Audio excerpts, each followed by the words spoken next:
Hi, everyone. I'm Rich Lucy, Senior Prevention Program Manager here at the Drug Enforcement Administration in DEA's Community Outreach and Prevention Support section, and welcome to this episode of Prevention Profiles Take 5. Today's guest is Dr. Luoluo Hong. Let me tell you a little bit about Luoluo, and then we'll get into our interview. Dr. Luoluo Hong joined the Georgia Institute of Technology as the inaugural Vice President for Student Engagement and Wellbeing in August 2021. To this role, Dr. Hong brings over 30 years of experience in higher education, spanning 7 campuses. She came to the Institute from the California State University system, where she served for 7 years. First, as the Vice President for Student Affairs and Enrollment Management and Title IX Coordinator at San Francisco State University, and then as the Associate Vice Chancellor for Student Affairs and Enrollment Management in the System Office. A nationally sought-after speaker and trainer in the areas of public health, social justice, student success, and leadership, Luoluo has delivered over 3,400 presentations, keynoted over 90 conferences and meetings, and authored several book chapters. Formerly a consulting editor for the Journal of American College Health, Luoluo is faculty coordinator for the American College Personnel Association's Aspiring Senior Student Affairs Officers Institute, and is a member of the Women's Network Executive Council for the American Council on Education. And with that, Luoluo, welcome to the podcast. Thank you. It's good to see you. Absolutely. And so when somebody goes through your bio like that, if you're not already tired, does it just like exhaust you and just figure like everything I've done, really 3,400 presentations? I actually don't like being introduced. Yeah. You just sit there and you listen to it and like, oh, it's a little sometimes off-putting. I totally get it. But and it was funny when I was going through your bio, I obviously pared it down. I was feeling bad about what parts am I leaving out, and and I got it to a point where I was like, you know what, I'm good with this. We're going to go with it. Absolutely. So before we actually get into the interview questions, let's start with you telling us a little bit about Georgia Tech. Oh, awesome. So Georgia Tech is one of the fastest growing, I think it's right now the fastest growing public university in the United States. We're projected to top 50,000 students in terms of enrollment this academic year. We are a public university and a member of the University System of Georgia, and we are located in beautiful Midtown Atlanta here in Georgia.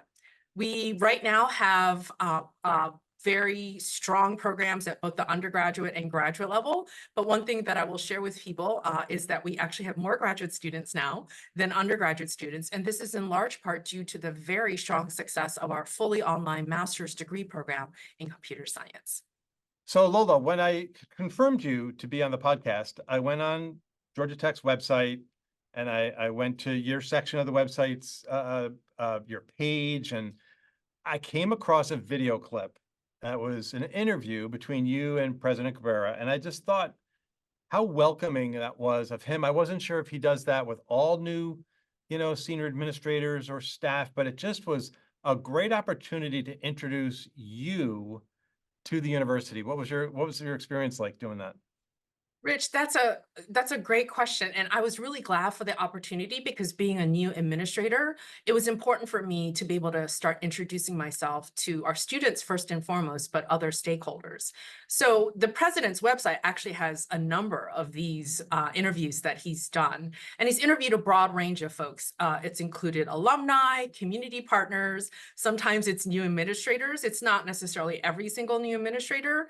I think in part why he wanted to have an opportunity to introduce me to the campus in that way is because this position is a newly created one, and it really is his brainchild, right? It was his leadership and advocacy that resulted in the role. So it was a great way to introduce the position and the work and a new administrator to the campus. Absolutely. And that's a great segue into the first question, because while he may not do that with everyone, I think that simply by doing it with you, it really does elevate, in some way, the importance that he places on this particular subject matter. So a little over 3 years ago, you did start in your current role as Georgia Tech's inaugural Vice President for Student Engagement and Well-being. So why was it significant for the university to create this role? You mentioned it was President Cabrera had, it was really his brainchild. And what's been your vision for the school's efforts around students' well-being? So Rich, you may recall, you know, our time together goes way back. And Yeah. part of it's because I started my career in health education. What intrigued me about this was the fact that it was about positioning and placing the work at the highest level of the university administration. As we know, positions that are supporting health, wellness, and well-being have proliferated significantly on campuses over the last 5 to 10 years. Most often, though, these are typically associate or assistant vice president positions in a Mhm. number of different cabinet areas. This position is really serving as the chief well-being officer, is a cabinet level position reporting directly to the president. I think what is important about that is it doesn't matter how passionate or committed or dedicated or hardworking an employee is or a team member is. When you're in a director role or an AVP role, for example, your access to communication mediums, your access to key stakeholders, your access to be at the table when decisions about policy or practice are being made are limited, just simply of the structural realities of institutions of higher education. So I think what has been so valuable is being able to leverage this seat that is also the senior student affairs officer for the campus to be able to then impact large sectors of the community and partner at the highest levels with all of the cabinet areas across campus, as well as our other stakeholders, such as alumni, community-based organizations, governmental agencies, other campuses in the Atlanta metropolitan area, as well as across the system. So it's why I took the job, to be honest, is almost coming full circle in my career to have started in public health, left the field for more generalist work, and now coming back and combining that broader student affairs work with the well-being public health work embedded very essentially and centrally in it. So a lot to unpack, and I've got several follow-up questions. So I'm glad that you brought this up. You mentioned it's a cabinet level position. Do you feel any extra pressure because of that? Like, you understand that obviously you understand the importance of the role and the gravity of the role, but being a member of the president's cabinet, do you feel any extra pressure or responsibility, I guess, being at that table? I don't know if it's necessarily at the table. I think one of the things that I feel good about is being able to bring to the job all of the previous learning that I've had Mhm. serving in a cabinet level officer role, right? And so having done this a couple times at other institutions, I assure you, Rich, that the first time I was a cabinet level officer, I was not at my best. Right? Mm. There's a lot of learning and growth. And, what Yep. you were as an assistant vice president, for example, is not the same when you're vice Yeah. president. You might think you know. So I think with each time I've had the opportunity to serve at this executive level, I've learned and grown and developed as a leader myself, as a colleague, right? Better how to be an effective collaborator, for example, and a communicator. So I find it's not so much more pressure because I'm on the cabinet level officer, but I'm also more mindful that there's a greater visibility. And so Yeah. I'm thinking about things like integrity, credibility, consistency, cogency. At the senior level, it's so critical, I have learned, that when we espouse certain values, state that we're committed to particular principles, it's important that we make decisions, that we communicate in a way, and show up with and for our students and our constituents and our stakeholders and our team members in a way that's consistent, right? It's aligned with what we're saying, and not just, it's not just performative, that we're actually authentically living out those values and principles. So in that sense, I think there's greater scrutiny and accountability, but I'm still going to emphasize that it is far more outweighed by the positive impacts of being able to move an initiative at a really powerful level, right? Being at this level, I remember what it was like to be a director and an AVP and having to advocate through multiple layers, even if you had a VP, for example, who was empathetic to Mhm. your mission and your agenda. The reality of it is it's different to be able to move an agenda yourself. So I have a Mhm. president who's really empowered me and given me full agency to act in this area and lead with academic affairs, with administration and finance, with our alumni. So it's really been exciting to see what it looks like to be the chief wellbeing officer at a campus of this complexity and see the kinds of changes we can make. So like, for example, this fall, we just launched our first year wellness experience. Mm. 97% of our new first-time college students at Georgia Tech end up living on campus. So we thought, Mm. let's leverage that, right? And so we're inviting the 3% who don't happen to live on, and we're going to actually create a cohort effect and introduce all of our first year students to the 8 dimensions of wellness so that when they go on to their sophomore year and the rest of the time in college, they'll have that full toolkit to access throughout their time. And then in 4 years, every single undergraduate student at Georgia Tech will have been exposed to this learning experience. That Wow. was easier to get done, right? As a Mhm. cabinet level officer in terms of removing barriers, helping support and facilitate the initiative coming to light, et cetera. So, Another follow-up question to along that same thread that I have for you is, um, and of course, when I do my presentations and podcasts, I'm dropping pop culture references left and right. So here comes Hamilton. You're in the room where it happens, right? I mean, so that, that's for all you musical theater buffs out there as well. Um, do you think with other cabinet level members, we know that collaboration is like a hallmark of prevention and making those connections. Do you find, I don't know if easier is the right word, but it's facilitated just by being in that room that the connections you're able to make there really do help contribute to what you're trying to achieve in your role there?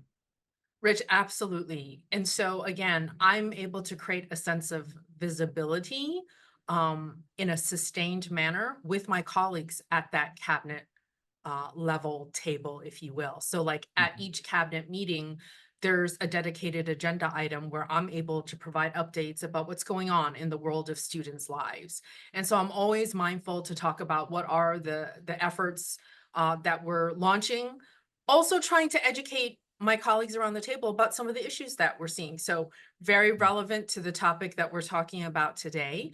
Our first weekend after fall opening was a bit troubling in terms Mm. of the number of alcohol related incidents that we had, including medical emergency transports. So I Mhm. shared that with my colleagues. And I think ordinarily, if you're not at the cabinet level, there's a level of invisibility about some of the issues. But by bringing that to that table, there was situational awareness. And so administration and finance, the executive vice president is there, GTPD reports to her. And so she made a mental note, and academic affairs, right, is making a mental note because these are their students. So I think it's Mhm. actually been a really powerful way to raise and bring ongoing situational awareness across a broad range of issues that impact student life. So it's whether it's alcohol, it's violence, it's broader student well-being, which I think for a lot of folks is also an emphasis on emotional wellness and mental health. But this past year was a lot about student expressive activity and what we're doing around free speech and freedom of Mm. expression. So there are many topics that I think that make up the holistic student experience that at that table with my fellow cabinet colleagues, I'm able to sort of bring folks to the table, help foster some shared ownership and share information, which is powerful, I think, Mhm. oftentimes. So my um, last follow-up on this whole first question, yeah, there's been a lot of attention given to well-being among college students. And, a couple of months ago on this podcast, I interviewed Oliver Tacto from Maryville, who's also in this similar type of role around well-being. And I know that, of course, across the course of my career, when we look at drug use and mental health, for instance, there's been efforts to, are they combined? Are they integrated? And that sets up turf wars and winners and losers and that kind of thing. Sometimes it seems that efforts to prevent drug use are getting lost in the well-being conversations. So how do we ensure that preventing drug use does not get overlooked? Other than, keep raising your hand, say, let's not forget, let's not forget. Rich, I agree with you, and I think there's some other topics that, as I've looked at what's happened in higher ed over the last several years, another one is sexual violence, Right. reproductive health, right? And so again, going back to my roots, I started my higher education career at Louisiana State University, and there alcohol and other drug education was sort of like the core staple of my portfolio of programs Mhm. and services. So it's just interesting to look back over the last 3 decades, actually. So Yeah. when you think of it as a body of work, then maybe 3,400 presentations doesn't sound as daunting, right? So over time, but it has been interesting to see higher education's relationship. So I'm going to share a couple observations that I Mhm. feel, again, being at this level, what some of the messaging and framing that I've tried to really encourage is that, first of all, a singular focus on mental health is not going to be adequate to advance well-being, right? It is a necessary contributing effort, but it is insufficient in and of itself. And I'll give you a perfect example. I think now it's been just about a year and a half ago, the US Surgeon General released his report indicating that he felt social isolation was a public health emergency, right, for the Right. United States, and cited a bunch of statistics. So the one I always like to share with our students and faculty is that how over the last decade, the typical person who lives in the United States now spends 24 hours a month, 24 hours a month more in isolation today than they did 10 years ago. And this is not just the pandemic. This was starting to happen before the pandemic. We were Yeah. starting to see this Yeah. trend just sort That towards just didn't help any. The pandemic just didn't help any, right? I mean, exactly. The pandemic maybe yeah. exacerbated it. And Yeah. so here at Georgia Tech, we actually established a year ago a division of arts, belonging, and community. We didn't establish a new division of health and wellness and well-being. And I want to share why is I think we actually had really effective mental health services. The challenge I saw is that Georgia Tech, like many campuses, were zoning in too targeted on just one aspect of wellness. We know that there are components of depression that show up as physical symptoms, and we know that long-term sustained pain can result in depression, right? So that's just one way of thinking about the interdependency. So I think how we keep making sure that issues of alcohol and other drug prevention stay on the table is reminding we have to make it more complex. We have a tendency to want to simplify because it's easier to deliver an initiative, right? When it's simple. Mhm. But the reality is if our students are feeling lonely and isolated and like they don't belong, we can have the most amazing mental health services and encourage them to go and be responsive when they need us. But then they go back into their everyday lives where they feel disconnected, invisible, not seen, right? And so that was an opportunity to really engage the campus in understanding. These are interdependent, mutually influencing aspects of human existence. And this is true for faculty and staff as well. And so by focusing on those 8 dimensions of wellness, we said, yes, mental health is one aspect, but let's be careful to not use mental health and conflate that with well-being, because well-being is bigger and broader. The other thing I will also share is one of the reasons why I took the position here is the president clearly had a vision that I wasn't just going to be the chief well-being officer to address these issues with students. I was going to collaborate with faculty affairs, human resources, and other partners to look at well-being for our faculty and staff too. Sort of that idea Mhm. that the whole community's health and wellness has to be in balance and be present and sustained for any members, individual members of that community to experience enhanced well-being. So I think that's another way that we're looking at interdependencies and thinking about the interconnectedness of different issues, right? And you can't talk about mental health and not talk about the role of alcohol or other drugs in Right. self-medication. Yeah. And I'm glad you mentioned that. I've brought that up in presentations that I do. Whereas it's just the one slide about the mental health of college students, and I pull some data from National College Health Assessment. And when I talk to health center and counseling center directors and staff all around the country, they talk about students who present, they're using alcohol or other drugs because they're feeling anxious or depressed, and yet they're Right. feeling anxious or depressed because of their alcohol and other drug use. So I'd always talk about, I've termed it this, kind of bi-directional, you know, Yes.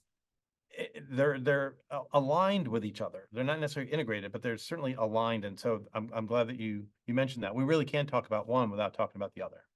That's exactly right. And I think, again, I feel as I've talked with students and staff and faculty, is trying to always remind ourselves that they're all interconnected and that if we really want to cultivate well-being for our community, we have to encourage things like physical wellness, right? One of the things I know at Georgia Tech, not unique to our students, but like sleep, right? Just Mhm. getting adequate sleep, if that in and of itself can have a significant impact on your emotional wellness, right? And so Yep. if you're already struggling with symptoms of anxiety or depression or stress, not getting adequate sleep, or eating foods that are nutrient dense, these are some basic things that need to happen. And again, that's that social isolation, that connection. One of the challenges I found at schools like Georgia Tech, where it's so academically rigorous and extremely competitive. So we had over 60,000 applications at Georgia Tech, and we have Mm. a entering freshman class of just under 4,000. So that can tell Wow. you it's high demand, but very, very selective. So I think one of the themes I heard from students that contributes to their sense of isolation is that they often feel imposter syndrome. There's a sense of stereotype threat for some of our students. There are other things that layer on just on top of the typical anxiety and stress that first-year students across the country are reporting, as the UCLA Higher Education Research Institute, that longitudinal study, right, of entering Mhm. college freshmen has documented over time. So that's already the baseline. And then I think at Georgia Tech that gets exacerbated a little bit, Mm. in terms of, feeling the pressure of, can I hack it here? I don't want to get found out, right? That Right. maybe Right. they made a mistake with me. And that's a very real anxiety for our students. So how do we counter that? And I think being in community with other students who are feeling exactly the same way is probably the best antidote. So building connection and community, I think, is one thing that we're really trying to work on here. So as I go on to my next question, I want to focus on the topic of leadership a little bit. We know that strong leadership is vital to an effective prevention program or strategy. And we also know leadership can come in many forms. So it can be the college or university president, be the VP for student affairs, um, faculty members, students, just to name a few. And you have, as we've talked about, a long and rich history anchored in student affairs. What are some ways in which upper level administrators in student affairs can provide leadership around preventing drug use among college students? So one of the things that I think is really important is that we can't just think about the efforts to reduce alcohol and other drug use or promoting well-being as educational programs, Hmm. right? Hmm.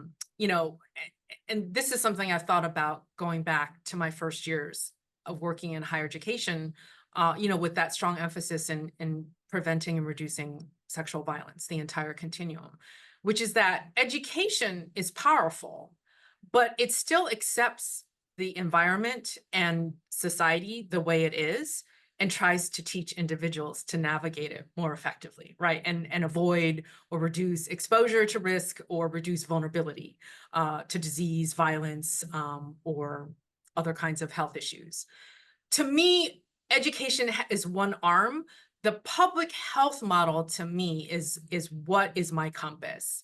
And so that is where the power of being in a senior level position is particularly important, right? Because your ability to shape decision making around policy or procedures is higher when you have a senior level position. And so that to me is the essence of the public health approach. I'm thinking of over past years, things that we've done, right? Or questions that as a senior leader, we can ask is, what are our policies on alcohol? Should we be serving alcohol at athletic events? Right? That doesn't sound like a direct question about students' alcohol use, but what Hmm. that is that sets a culture and a tone for Hmm. a Hmm. campus community, right? Um, I think thinking about having conversations about, as a leader, how do I want to be showing up using alcohol or talking about other alcohol and other drug use when I'm in front of students, right? Do I make light of it? Do I joke about it? What are the references that I pull in? Am I silent when certain comments get stated, or do I act in a more educational role to ask provocative questions, right? That will catalyze analytical thinking. I think these are some of the things that we're trying. So, for example, we're about to have a meeting with our fraternity leadership. And so we had, for our opening weekend, a number of alcohol-related incidents. I want to be very clear that it wasn't all just related to our fraternity chapters, but the reality is there were a significant number of parties. Right. And I like Yep. to think about the definition of binge drinking is, a certain number of drinks in a certain sitting. And so if you have significantly more parties than that, what's the culture that we're creating? Right. What's the message that we're sending? So that's not an educational workshop, right, with 50 students. That is, to me, a policy question. That is, how do we shape practice and procedures and policies so that we can set up the conditions that actually maximize healthy choices that students might make and minimize the opportunity for making the choices that maybe are inconsistent with their personal wellness. So that's how I see, as a senior leader, that I can raise that. So my next task is, we have this form to request service of alcohol at various events. Mhm. I'm gonna offer some suggestions. I've kind of seen it now and watched all the requests that come in. And so I'm tracking some themes I'm seeing at the significant number of events where we serve alcohol, where the majority of attendees are undergraduates. Mm. Right. And so, yes, we're going to check ID and, we're using a licensed caterer. I get that. So we're legally within the rules, but from like a culture perspective, right, as Richard Keeling kind of talked about, right, the culture that we're creating on campus, I want to sort of raise some questions about, what do we think about this, right? If the Mhm. majority of attendees are not of age, then what is the purpose that alcohol serves at that event? Do we need it at that?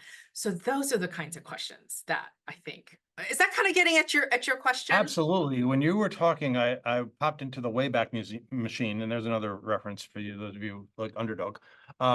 So I went back 33 years, the beginning of my career, and you mentioned the public health model, and I'm thinking of, as I'm first learning about prevention and prevention science, we know that with the three primary domains of home, school, and community, you know, Jenga wasn't around then, but it's basically the Jenga game. So you can have the most positive, you know, protective factors in the home, but if the risk factors exist within the school and or the community and they're not being addressed, totally undermines what's going on at home That's or exactly any of right. those. And Right. that gets at the heart of what you're talking about, that you could say, oh, yeah, okay, I can revise a form, but let me ask the tougher questions about the culture of use that's going on, among our students, on our campus, and in our community. Yes.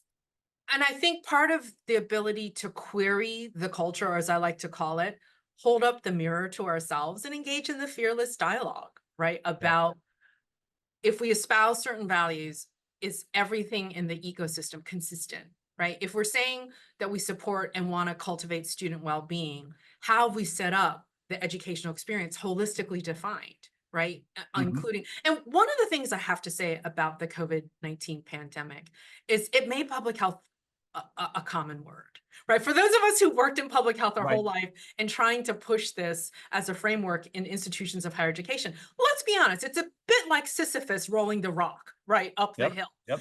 But then COVID comes in and like one fell swoop, all of a sudden these ideas, right, of epidemiology and public health now become campus-wide language and practice. My concern and my fear, and I think when I talk with my fellow colleagues doing similar work, is that our memories can be quick and higher ed can be fast to shed lessons learned and go back to the way it was.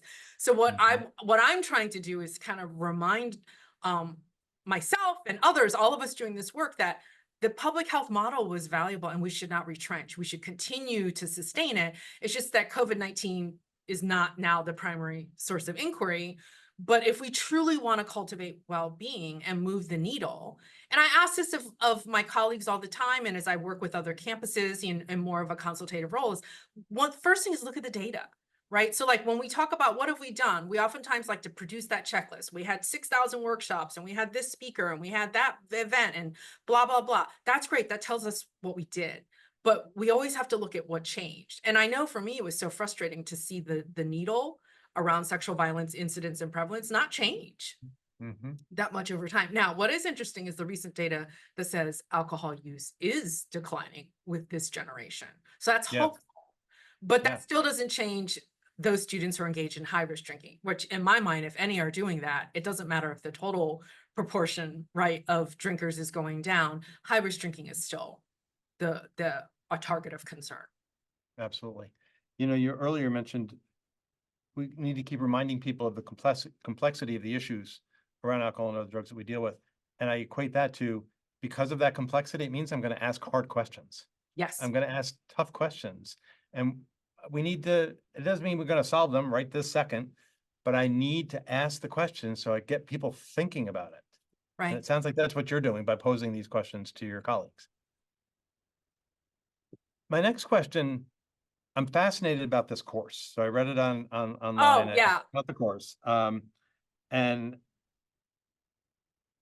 I kind of workshopped the questions with some colleagues out in the field, and they couldn't wait to hear us talk about this course. They wanted, this course that you started. So in the fall of 2022, you started teaching a 250 student lecture called The Scientific Foundations of Health, which is a required course of all Georgia Tech students in order to graduate. Right? It's just, kind of blows my mind. So how did that course come about, and how might, so specific to the topic, of the podcast, how might preventing drug use fit within it? So tell us a story about how the course came about and your brainchild. So first of all, I just want to give a shout out to Georgia Tech. That course was in existence and requirement for graduation before I got here. Great. However, as I was interviewing and during the course of my interviews, obviously there's already some chat like, oh, if you come and you take this role, it'd be great, right? If you could come be part of the department and help with some of the teaching. So my goal was to get into the classroom as quickly as possible after I Hmm. started my role. I've taught at almost every campus I've worked at except one, because I Hmm. feel like it's important to be in the classroom so that I understand the student experience as a student affairs professional in Right. what their primary purpose, right, for being in campus is on. And it's always been so rewarding in that regard. So I started teaching my second year, which I felt like, okay, was pushing it a little bit, but I was eager to get into the classroom. And so just to be clear, it's the same course, but there are several iterations of the course, and there is broad variation in the content because in part it depends on the faculty member who happens to Okay. teach it. So I chose to teach it in a way that was organized around the 8 dimensions of wellness. So I want to be clear for your listeners who are going, Yeah. hey, if we want to replicate a similar thing, is to know that there was much variation and it depended on the background, the academic credentials, if you will, and the training and personal interests of the various faculty members. And then there are smaller sections with just 40 students that have like a more experiential learning component. I thought, hey, if I'm going to go in, go big, right? I wanted to actually particularly reach a large number of first-year students. And so that's why I went for the larger lecture. So I actually organized it so that there was a focus on each of the 8 dimensions of wellness. It was a way to introduce students to those ideas. And absolutely, alcohol and other drugs was one of those topics. And I did go back to my days as a health educator and used a lot of multimedia methods, right? So there was discussion, there was simulation, there's dyad discussions. We used some of the Media Education Foundation videos, right? Use mainstream media, use short clips from YouTube, various nonprofit community-based organizations doing the work to just really catalyze. I find that in helping students clarify their values and identify their choices that they make, it's better that we don't tell them what to think. It's more important, I think, to show them these are some of the scientific facts. So hence the name of the course, right? So presenting, for example, the biology of what alcohol does to your body, right? Physically, just tracing that. That's very, 101 kind of stuff. But then moving from there to go, okay, based on this, so what is the relationship you want to have with alcohol? There was a reflection portion. So there was no quizzes for the course. I used only reflection papers because that's what mattered to me, is what Hmm. students took away in terms of their attitudes, their knowledge, and their beliefs, right? Good public health kind of thinking. And so I wasn't so much worried about do they remember like what the equivalencies for one alcoholic drink are per se? While that's Yeah. important, they can, always be refreshed in that. I wanted to know what they were walking away with in terms of the choices they would make. So I had the reflection papers, and then the online learning platform, there was an opportunity for chat. And so after each course, I would pose a question, right, that students could then answer and share with their peers in the class. So it was really an interesting opportunity to just get an insight into how students think about it. The course is required for all students to take before they graduate. Ideally, it's structured so we hope first-year students can take it, but I had a good number of juniors and seniors. And almost all of the upper division students said to me, at some point in the class, including on the course evaluation, I wish I had taken the course my freshman year, right? But I wasn't encouraged, and we don't Yeah. quite require it. So it does let me know that prevention is so important, and it's one way to get that information out. It is a 4-credit course, which is very unusual. So some of your listeners out there in higher education are going to scratch their heads and go, how did you do that? But we have a college and one school that has been willing to own it. The SCH belongs to that particular school, and the funding for the faculty who teach it comes from that particular school. So there's investment in resources, which is partly why this is how I, of course, was free an administrator, but I enjoyed it. I had to step away because I got some new assignments and my primary work responsibilities, and a 250-seat lecture was just tough. Yeah. Does that kind of give a flavor? So absolutely, it Yeah. was a part of it. Yeah. And I appreciate the clarification, to what the course really is and how it came about. I picked up on something you said about we don't want to tell students what to think, but I kind of in my mind added to that, we want them to learn how to be critical thinkers.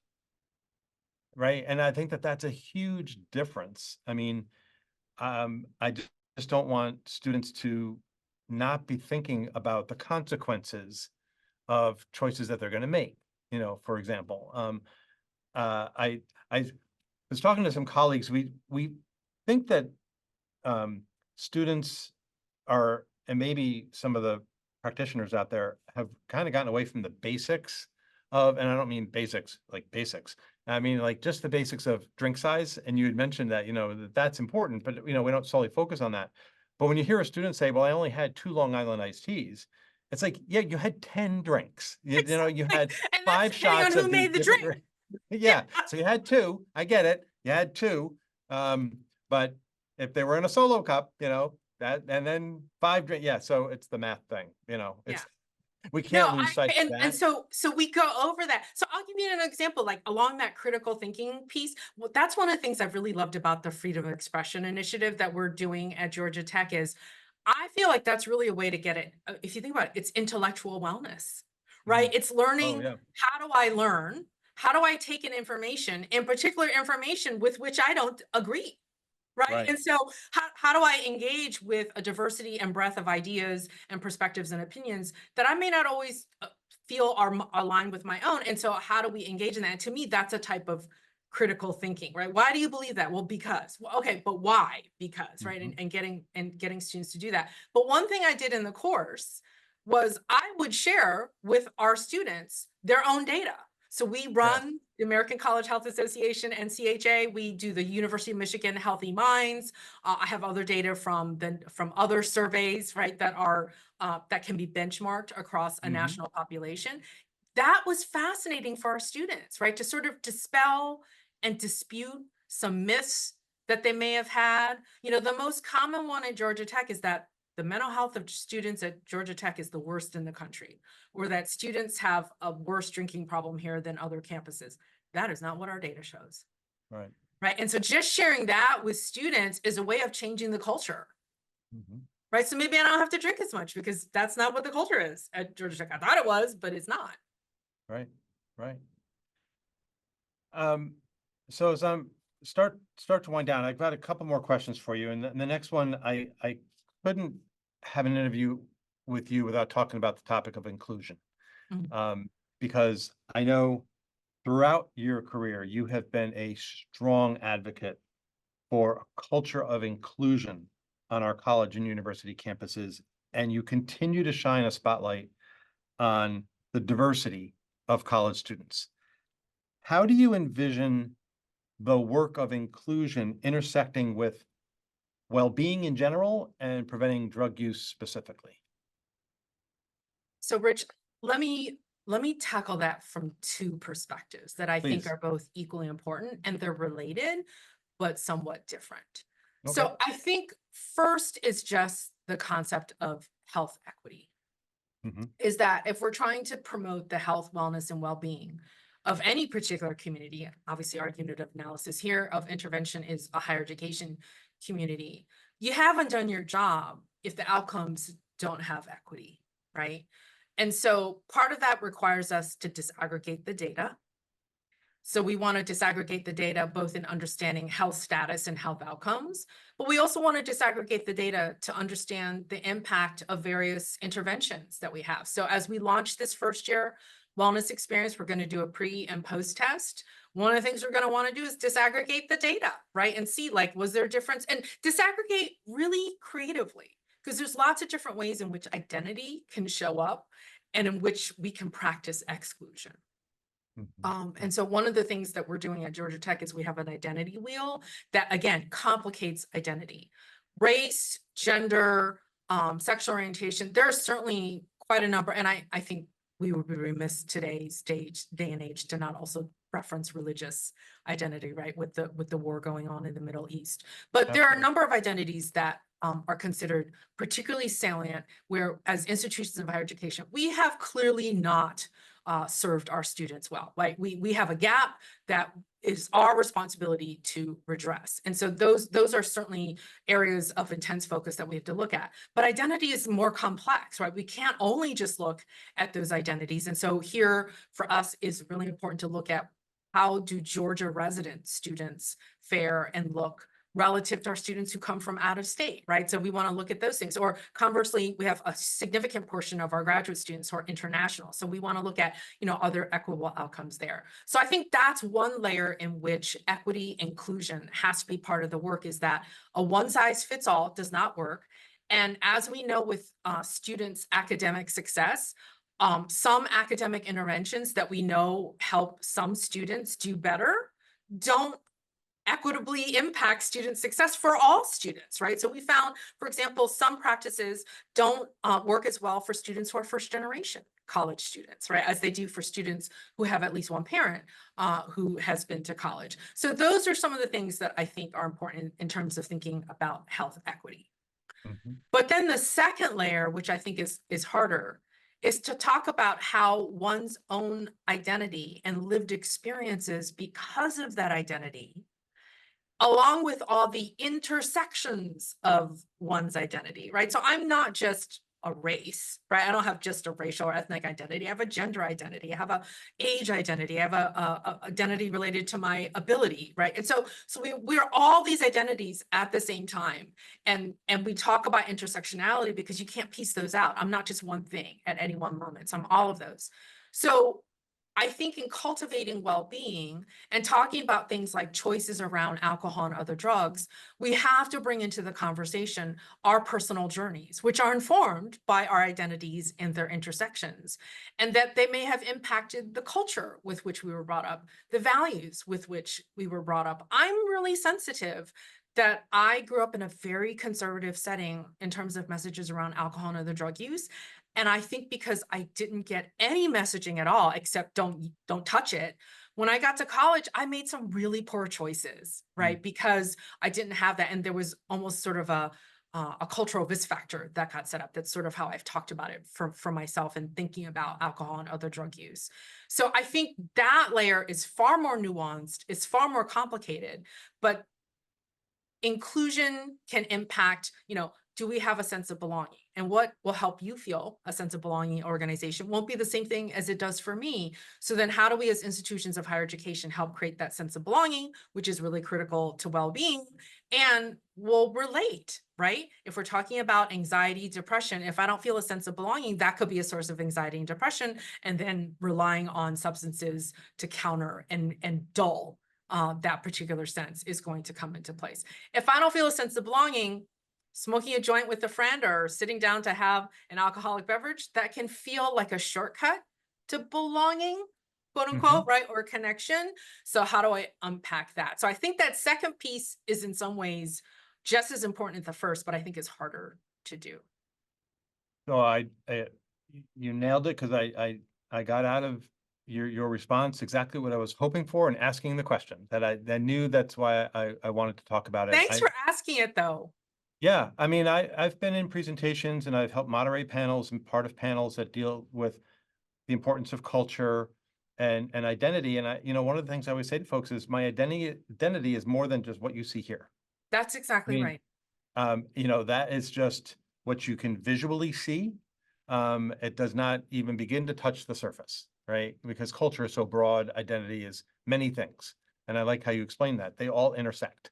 They Um, do. And Rich, I to, think my work with young men, I think you may be aware. So my doctoral dissertation is on masculinity, right? Looking yeah, yeah. particularly at toxic masculinity and looking at the ways in which we have young white male college students who are here. And as you said, it's easy to sort of do that superficial assessment of quote unquote what their identity is. But many of them, if they grew up, for example, in a rural setting or grew up poor, or they're the first in their family to go to college. And so oftentimes, as the research shows, there may be a stronger adherence to more stricter norms of masculinity. And that can include engaging in high risk drinking to live up to those norms. So if you don't unpack that history, right, of one's identity, the totality of it, it's going to be hard to get to that root cause of like, well, how can I be more vulnerable? How can I improve my mental health by being able to talk about, my fears and anxieties and not necessarily use alcohol and other drugs to mask that, right? And to do that with care and compassion and meeting students where they're at. But I think that's the harder part of inclusion that we have to do in higher education. Absolutely. So we've arrived at the last question. It's the same question I ask of all of my guests on the podcast, and you've given some great advice and takeaways throughout the interview. But I always end with, what advice do you have for the professionals who are working to prevent drug use and misuse among college students, as well as the students themselves, because we know they do watch the podcast? What maybe is something you haven't mentioned or you want to reiterate? What's your best advice and takeaway? Yes. I'm going to say that in doing the work around cultivate well-being, one of the things that I think is important to perhaps disrupt or pivot a bit. I know in coming here that one of the challenges that we've had is that who is an expert and who should do this work? Hmm. And I think historically in higher ed, we have thought that people who have the quote unquote expertise should do the work. And I think that's true. Like, for example, to those of you who are out there listening, I think we can agree.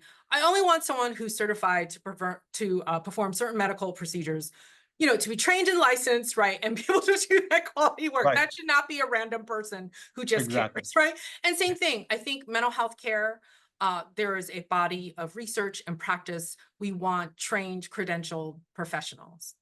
So I think I want to separate and distinguish clinical care and delivery of important quality clinical care to the work of public health. And what I have seen among my colleagues is that as more people own the topic, there's been a little bit of a turf war, right? Because let's be honest, there's an existential need to survive in higher education. As enrollments decline and budgets get challenged, people are always worried, will my department be reduced or cut? And so if it appears like anyone can do my work, right, there's a little bit of job insecurity. So hopefully this is resonating for some of our listeners as we get through this. And what I would say, what I have found is perhaps the most powerful way to ensure the significance and meaning and impact of one's work is to pull more people in to share ownership. So the irony is the public health framework. And if you just kind of look at the model that CDC and Department of Health and Human Services, right, it's a social determinants of health wheel.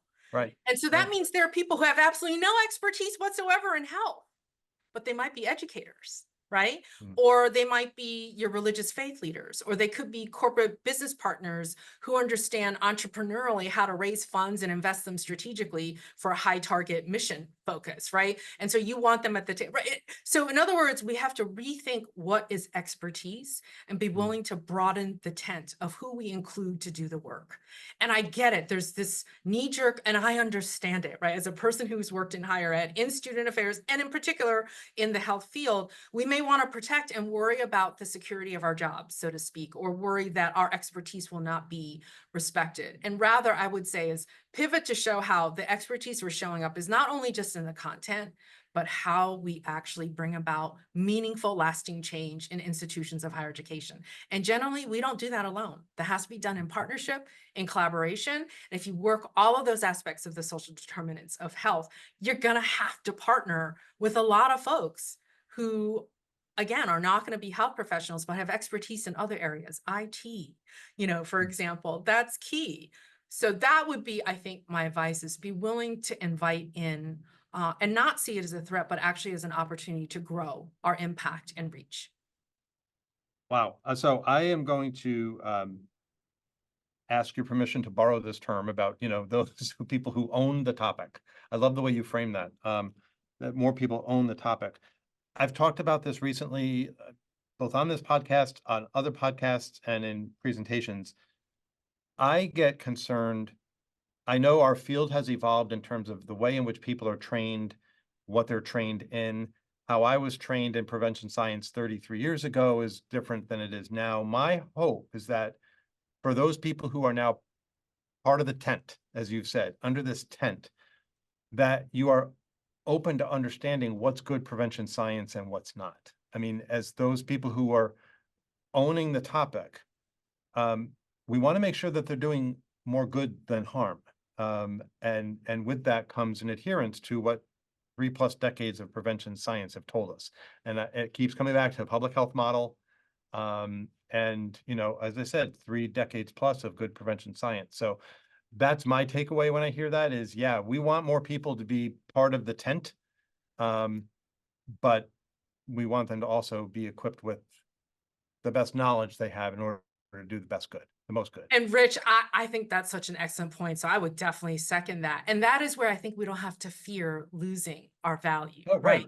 It's just Right. shifting is that our expertise then shows up in different ways. Like, my favorite is fear-based techniques, right, to prevention didn't work 30 years ago. They're still not working today, right? And so, Right. people want to have these fear-based messages. So that's the role we can play is invite more people to the tent, but then we help build capacity.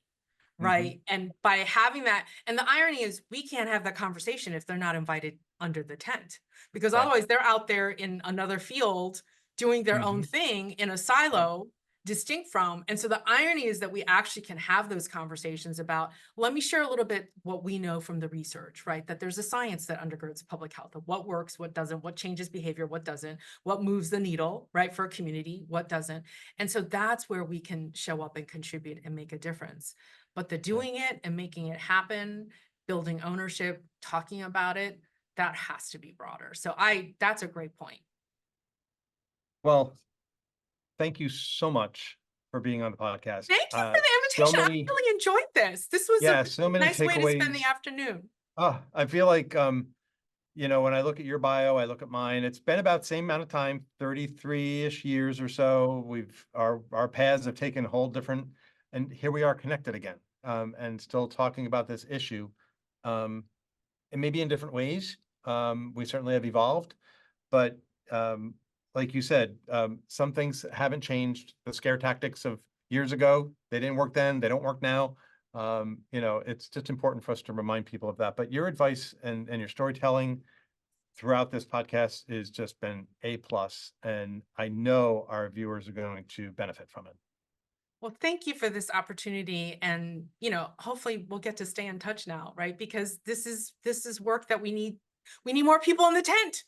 Absolutely. Yeah, absolutely. And that's maybe, yeah, we'll come up with a catchphrase around that, people in the tent. We'll come up with that. We'll workshop it. Okay. No. Yeah. So, I love but it. with that again, Luoluo, thank you so much. And to our viewers for tuning in, I want to thank you for tuning in to this episode of Prevention Profiles Take 5 and all of our previous episodes, which are available to watch and listen to on our website, campusdrugprevention.gov. With that, I will say thanks for watching and have a great day.